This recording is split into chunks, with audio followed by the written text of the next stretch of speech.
Hello dear friends. The construction of robotic tanks and unmanned armored vehicles in Afghanistan, especially in 2026, has become one of the emerging areas of Afghan indigenous technology.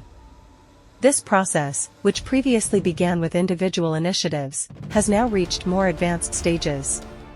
This year, numerous reports have been published of the construction of combat and robotic tanks by young people and technical teams in Kabul and other provinces. Some of these robotic tanks are equipped with rocket launchers, heavy machine guns, and even laser defenses, designed by young Afghan students. Unmanned and remotely controlled tanks.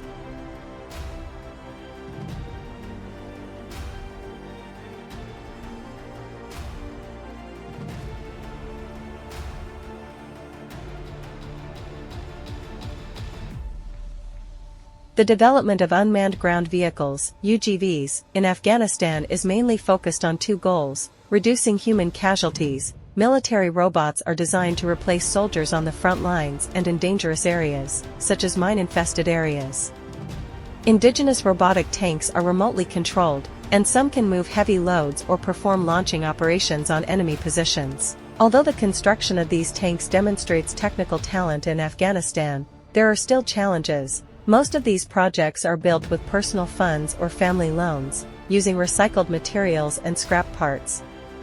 While globally, by 2026, robotic tanks are moving towards full artificial intelligence and anti-drone systems, Afghan models mainly rely on manual remote control. Overall, the construction of robotic tanks in Afghanistan is it is an effort towards technological self-sufficiency in limited circumstances that, if supported structurally, has the potential to become an indigenous defense industry.